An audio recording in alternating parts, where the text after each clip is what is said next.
Hi guys, it's Henry from FineLimeGames, and we're back today with another Archetype video. This one is going to be quite a bit smaller than the previous ones. Snakes and sharks are kind of the two biggest archetypes right now as of Core Set 1 release, but we're going to go over cats today in the mammal faction. It's going to be a bit of a shorter video, but stay tuned until the end. I have some exciting news about an upcoming tournament for Kingdom Animalia. But getting into the cats, there's only 6 so far in the game, starting with the cheapest one, the Ocelot. This is a starter set, or sorry, 2-player starter set card that you guys should know.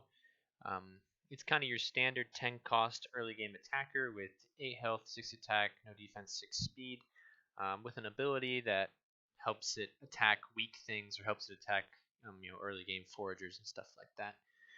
So it's very standard. It's kind of what cats are about, of being decently evasive, having good base stats and pretty high speed, as we'll get to with some of the other cats. But this is really just a very standard cat. Next up, we have the lynx. There's quite a bit to talk about with this, and especially when it comes to objectives. We'll get to that later when we go over some recommended objectives for the cat archetype. But there's a lot going on here. So the lynx costs 14 food with 11 health, 8 attack, 1 defense, 6 speed. And the ability is where things get a bit complex. This animal cannot be targeted for an attack until it attacks or takes damage. This animal does not block attacks to the back row until it attacks. So we'll go over the first part first and then the second part. First of all, this thing can't be attacked by any of your opponent's animals until it attacks or takes damage. What's important there is adaptations that deal damage can hit the lynx, and then the lynx becomes targetable for attacks. So the lynx wants to kind of play as it basically has stealth, where it has an opportunity to not get hit by faster things or to pseudo tank in the front. Again, we'll get into that when we get to objectives. But adaptations that deal damage are a great way to get around the first part of that ability. The second part's a bit of a drawback for the lynx player, in that if the lynx is your only thing in the front row, your back row is vulnerable. The lynx doesn't stop your opponent from attacking your back row. So you have to be cognizant of that when you put the lynx by itself in the front. Like, yeah, the lynx isn't going to get attacked, and you'll get your opportunity to attack for 8, but your back row is going to be vulnerable, and so your opponent could just go after your economy. The lynx, outside of the objectives that we're going to talk about in a second or a little bit later, outside of those, the lynx primarily does not want to be alone in the front. It wants to have something tankier or other things in the front row, and then it can be an attacker from the front that is always going to get its chance to attack. So you have to play smart with the lynx. It's not just a easy, straightforward card. Next we have the cheetah, another one from the 2-player starter set. It is the second fastest animal in the game with a speed of 11. So the only thing that's going to be beating this out for speed is really only going to be the peregrine falcon natively. It costs 16 food for 10 health, 10 attack, no defense, 11 speed. So really, by definition, a glass cannon. You're paying 16 food for something that has 10 health, which is ordinarily not a good deal, except for the fact that the cheetah, if your opponent doesn't have anything that can tank a hit from the cheetah and then hit back, the cheetah can just run over your opponent, especially against slow things because they can't evade it. So glass cannon, you guys have seen this card before. We'll hop over to the next one. Another one that's not new is the cougar. There are only 2 new cats in the Core Set 1, but I wanted to go over the archetype anyway because hint hint, it's going to be the star of the first structure deck for mammals, but more news on that will come out later. But the cougar is a very balanced attacker, costs 20 food with 16 health, 11 attack, 1 defense, 6 speed. As you've probably noticed, 6 speed is pretty standard for cats, which is a good speed tier to be in. With 16 health and 1 defense, this is actually kind of tanky for a cat that costs 20.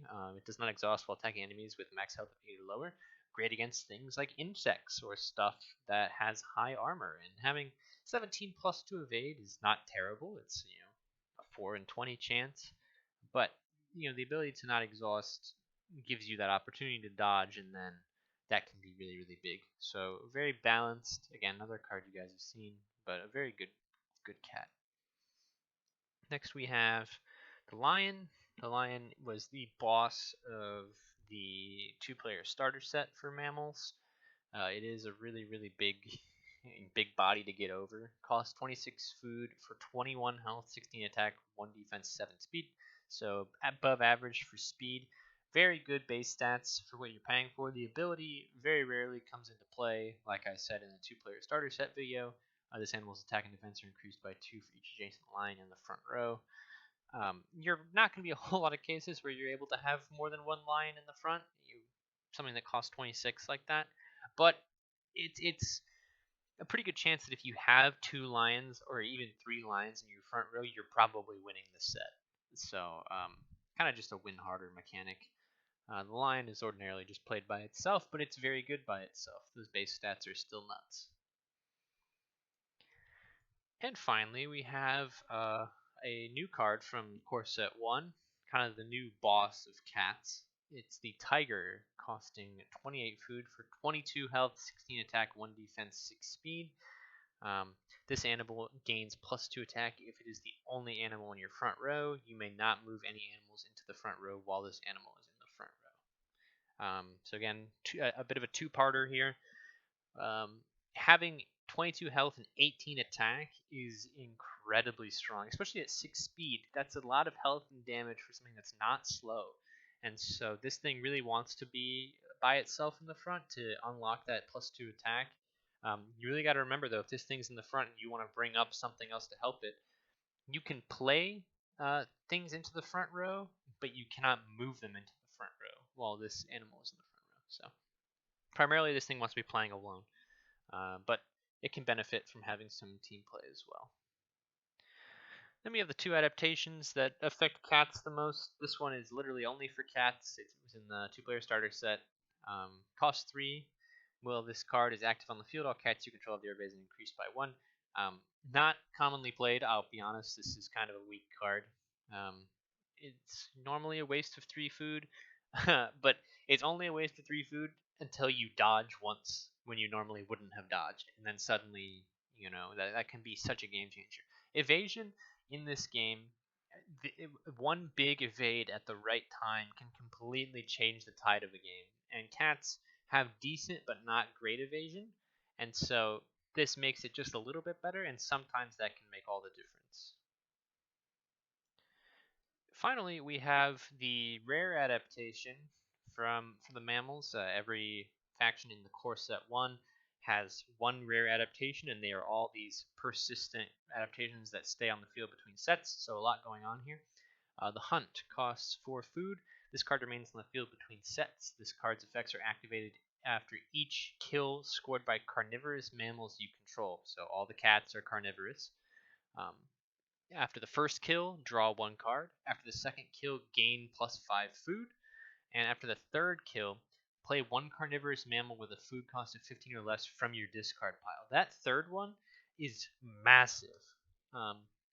That could be into the front row or the back row. It could be a cat or it could be any other carnivorous mammal. Worth noting, omnivorous animals don't work with this, but any carnivorous mammal will do. So it's not just cats. I just wanted to highlight it because it works well with cats. In terms of the adaptations, the rare adaptations that have the 3 effects, this one is probably one of the stronger ones and one of the easier ones to activate. So this might be one of the best, if not the best of the 4. So if I'm playing a deck of cats, I'm having at least 2 copies of this in the deck because it's pretty easy to activate, and that third effect is really, really, really strong. So, like I said, not too many cards in the archetype, but we're quickly going to hop over and look at the objectives I'd recommend. The first ones, we'll just go through them fast. I recommend any of the 3 deserts to run with cats because they all are first to kill or first to 2 kills, and cats are great candidates for that because they're all pretty fast and they all have good base stats. Basically, having decent health with good speed and good attack makes you a great candidate for any of the desert objectives. So those are some I would definitely consider, along with Deep Sea, which sounds weird to recommend with cats, but it's another one of first to 2 kills. Um, it also is a good one to play late, maybe in set 3, 4, or 5, because you're playing with your discard pile. And since there's not a ton of cats in the game, if you've used a bunch of them, you probably want to be able to recoup those resources with Deep Sea. Another two I want to highlight are purely for the links. I told you the links has some weird things that happen with objectives. They are the Snowy Mountain and the Iceberg. Um, we'll quickly go through Snowy Mountain. I'm sorry that they're somewhat transparent. I don't know why that is in Untapped. They just kind of do that, so it's kind of hard to read. But the first player to have an animal survive in the front row for 4 full rounds wins. Only one animal can be in the front row at a time. In the event of a tie, the animal with the lowest combined health, attack, and defense wins. If no player wins after 12 rounds, the player with the least animals in play wins.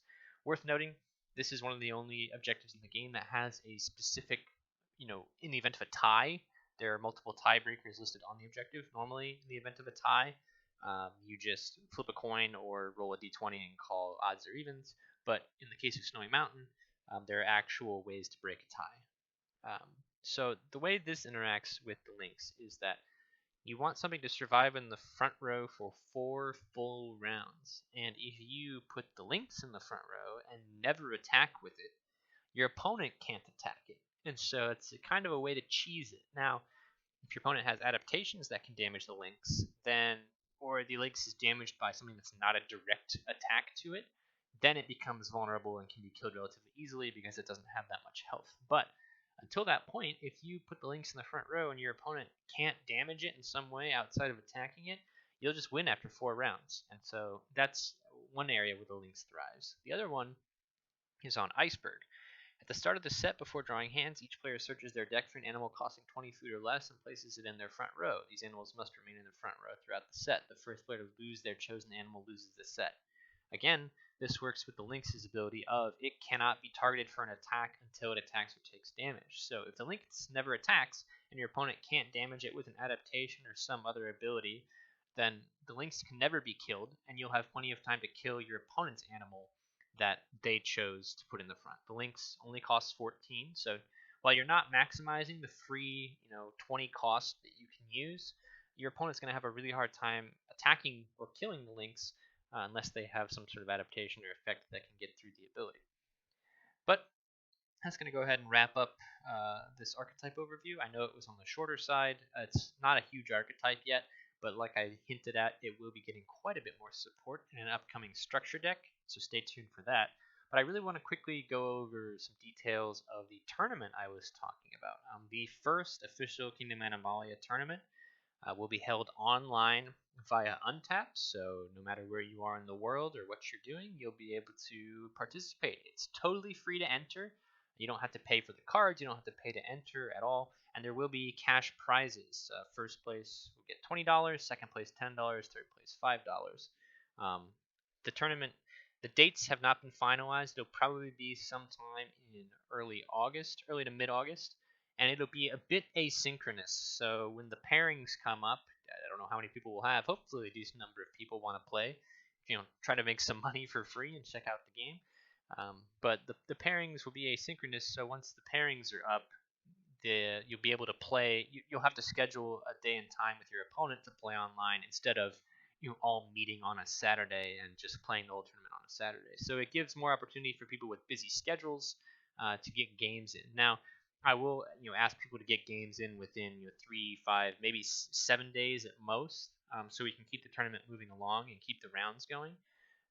But I will be streaming all the games I am able to watch and commentate, and I hope that people will be interested in checking out the game, try to get some free money, no strings attached, and really get some great content for Kingdom Animalia. We haven't really had a big tournament before. It's just been single games, and so if we can get some people together to get some games going, that'd be fantastic. So I'll have a dedicated video for the tournament up on YouTube whenever the dates get finalized, and then we can start getting people entered. That should hopefully be up in the next week, 2 weeks or so.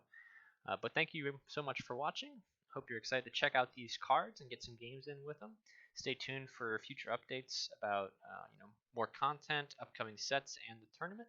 And I'll see you guys later. Thanks for watching.